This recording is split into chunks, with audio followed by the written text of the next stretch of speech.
O'zini fikri bir chekada qolib, boshqalarning fikri bilan ish qiladigan odamlar men tushunmayman deb, to'g'risini aytsam kulgim kelib ketadi. Nima qilasiz, birovni fikri bilan ish qilib, misol uchun o'zingizni boshingizga yoqqan qori o'zingiz kuriysiz-da. O'zingizni arvangizni o'zingiz tortasiz. Kimdir sizga hamma ma'nodan aql o'rgatib turgan bo'lsa, ertaga yiqilib tushsangiz, o'rningizdan turishingizga yordam bermaydi. Uyingizga hech kim 4 ta non ko'tarib kelmaydi, noning bormi, tuzing bormi deb. O'zingiz uchun o'zingiz harakat qilasizda. Mamini kiysam, anu nimadirkin, mamini yesam, anu nimadirkin, mamini olib kelsam, uyimni bunaqa qilsam, anu unaqadirkin, bu bunaqadirkin, boshqalarning fikri bilan ish qilmaylar hech qachon. Alloh har kimga o'ziga yarasha iqtidor berib qo'ygan, o'ziga yarasha aql, zakovat berib qo'ygan.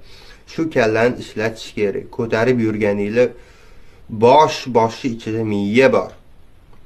Havo ko'tarib yurmayapsizlar. Boshqalarning fikri bilan ish qilmaydi. O'zingizlarni hayotingizlarni o'zingizlar chiroyli tarzda yashab o'tinglar.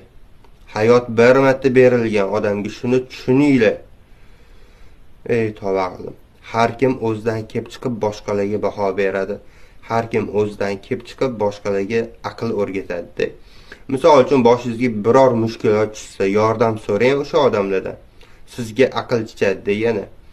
Sizga yordam kerak bo'lib turgan paytda faqat aql chiqib o'tiradi. Uni aql chiqishi sizga kerakmi? Yo'q, конечно. Yordam kerak bo'lib turgan paytda sizga kimdir aql o'rgatib tursa, yoqmaydi. Asabingiz buzilib ketadi. Shuning uchun har doim o'zingizning fikringiz bilan yashang. Boshqalarning fikriga qo'yib qo'ying.